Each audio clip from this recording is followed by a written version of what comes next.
As you guys might know, Nick Wright earlier this week, on his own show First Things First, was obliterated in LeBron vs. Jordan debate. And Nick got roasted and destroyed so bad, he went on his own podcast the day after and ran about LeBron vs. Jordan for close to 45 minutes. But when we say, okay, let's talk peaks, and this is where the Jordan folks, in my opinion, are dishonest. What is peak? Are we talking one season?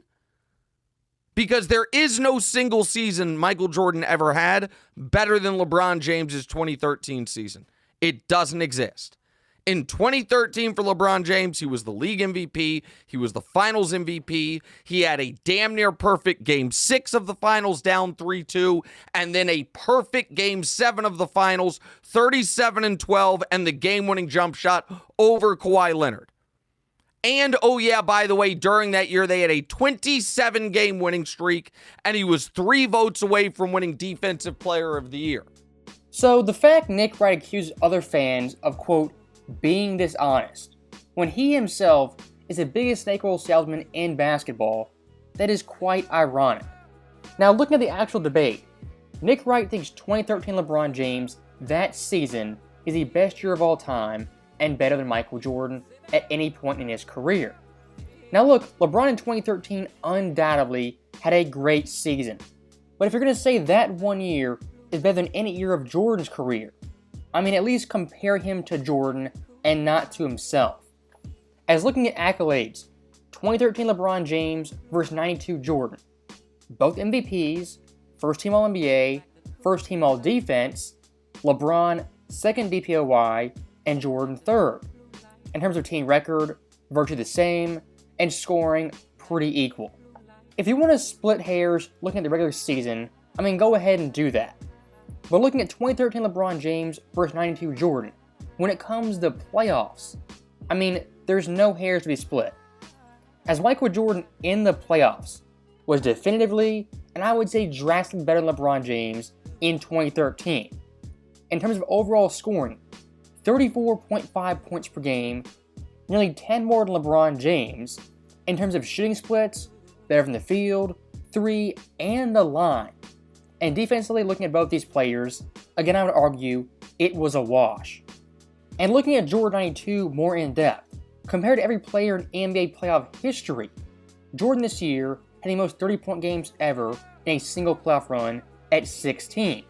And in terms of total points, also the most ever at above 750. Now, what Nick also did was look at play in the NBA Finals. And here's the thing, Nick Wright is pretty slick. And in discussing the 2013 Finals, he jumps right to Game 6 and Game 7. What's he ignoring? Games 1 through 3. As in those games, LeBron James was absolutely abysmal. In Jordan's Finals 92, the worst scoring game he had was 26 points. And in terms of overall shooting, the lowest field goal percentage was 42.3 in Game 4. Now, pushing that to the side, looking at Game 6 and Game 7. For Game 6, Nick Wright says, quote, it was a damn near perfect Game 6. Obviously not true and a bold-faced lie. LeBron in the first 3 quarters of Game 6, with 3 of 12 shooting with only 12 points. Yes, had a great fourth quarter. And in Game 7 was fantastic. But if you're going to choose those last 2 games, again, do the same for Jordan. Games 5 and 6 versus Portland 92. Jordan, nearly 40 points per game, 5 boards, 4 assists, on shooting splits that resemble Kevin Durant. And in Game 5 in Portland, had a forgotten game, scoring 46 points on 61% shooting to give Chicago a 3-2 lead. And looking at Game 6, the final game in Chicago, scored a game-high 33 points, in the fourth quarter had 12 points, more than LeBron in Game 7, and the final minutes, numerous clutch shots, and the game-icing free throws with 12 seconds remaining.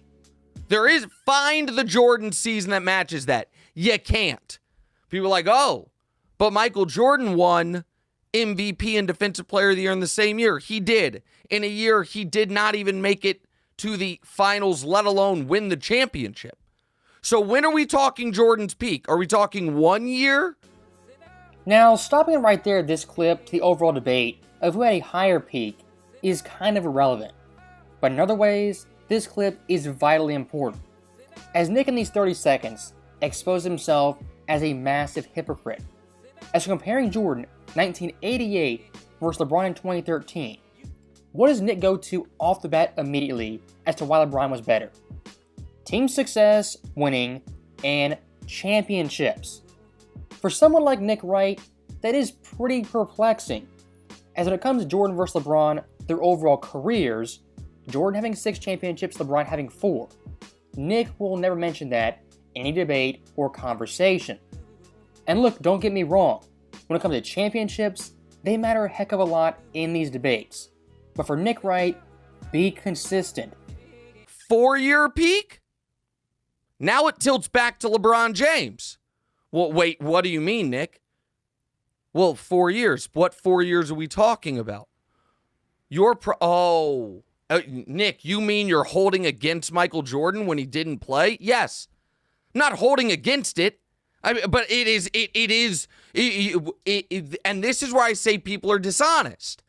People will then say that you are being dishonest if you count years in the order in which they happened on the calendar.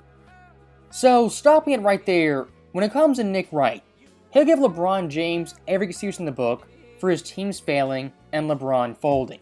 But when it comes to Jordan retiring 93 after his father died, Nick still will hold against Jordan that he retired for the 94 season.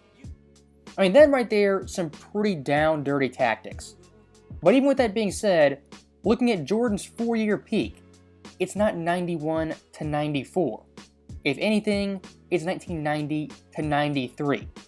And using Nick's own criteria, his hand-picked seasons, Jordan in the playoffs, just destroys LeBron James. 34 points, 7 boards, 7 assists, 2 steals on 50-37 and 84 splits. Not only was Jordan a better passer and scorer, efficiency-wise, clears LeBron across the board. The only category statistic LeBron James consistently beats Jordan in is rebounding. And look, for a 6'9 forward, compared to a 6'6 shooting guard, you should win that category every day of the week. And from a pure accolades perspective, Jordan 1990-93, he won 3 straight championships compared to LeBron James, who went 2-2 from 2012 to 2015. I don't care which way you slice it, individual play, accolades, championships, MVPs. Jordan at his peak, for Nick's hand-picked years, destroys LeBron James in these categories. Find me Jordan's best 5 years, and you're going to likely go 89 to 93. You could go 94 to 98, but then you have to include the year Shaq and Penny beat him in round 2, which again, I know you're not allowed to talk about that year. That year didn't happen, but it really did. The games were on TV and everything. You could bet on them. You could watch them.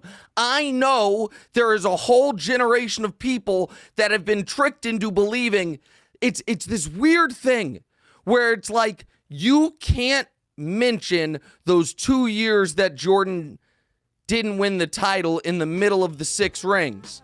When someone's losing a debate, losing an argument, and they're really, really desperate, one thing they'll pull out is the classic straw man argument. And what this does, it makes their point look emboldened, look better, and the opponents look worse. But the problem with this straw man argument, it doesn't really exist. And for Nick in this instance, to say Jordan fans, NBA fans, ignore 1995, it's just not true. Jordan's entire documentary spent well over an episode on 1995.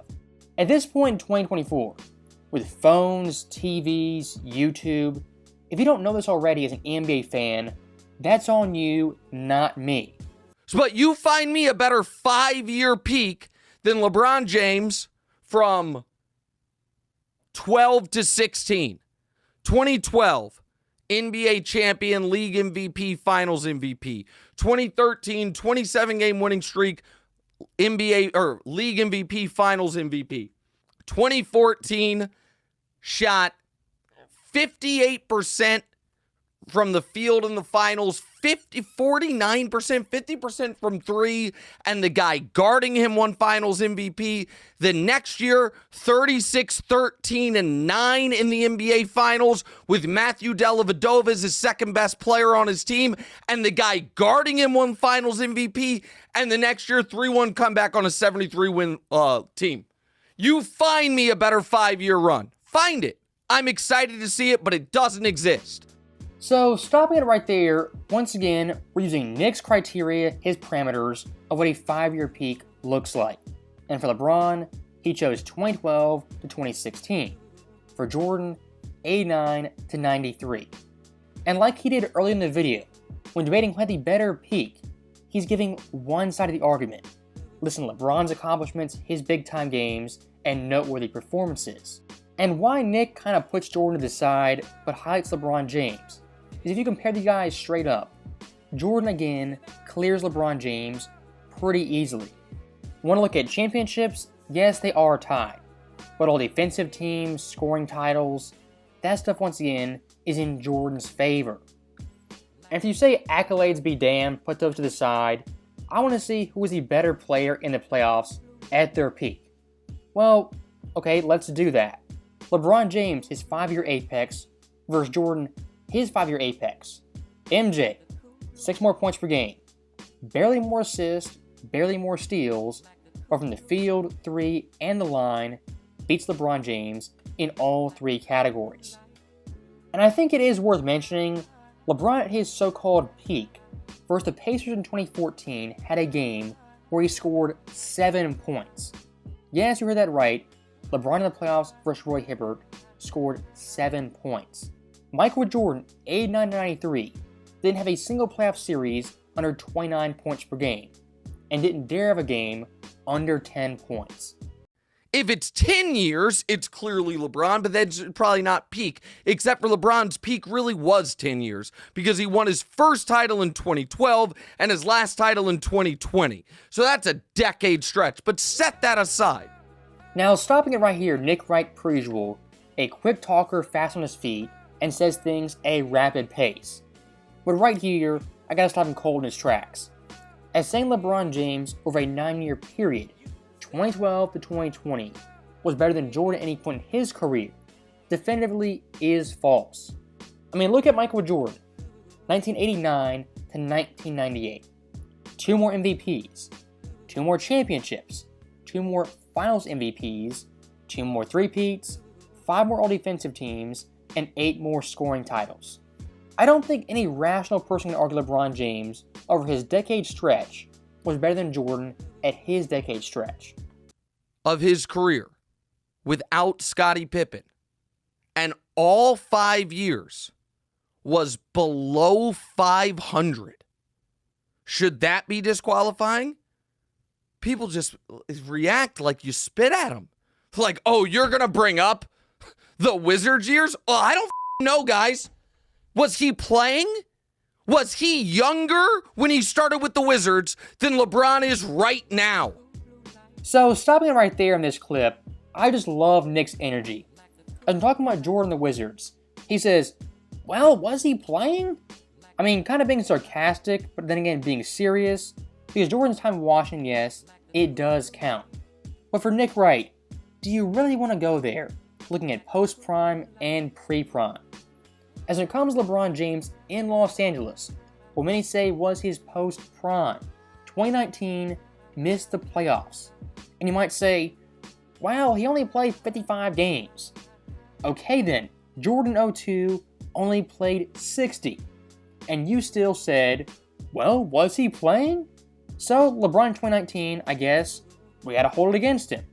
2022, the most stacked team in the Western Conference, Anthony Davis, Westbrook, multiple All-Star players, and Hall of Famers.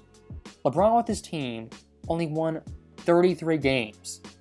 If you're going to talk biggest super team failures of all time, the 22 Lakers are at least in the top 10, if not the top 5.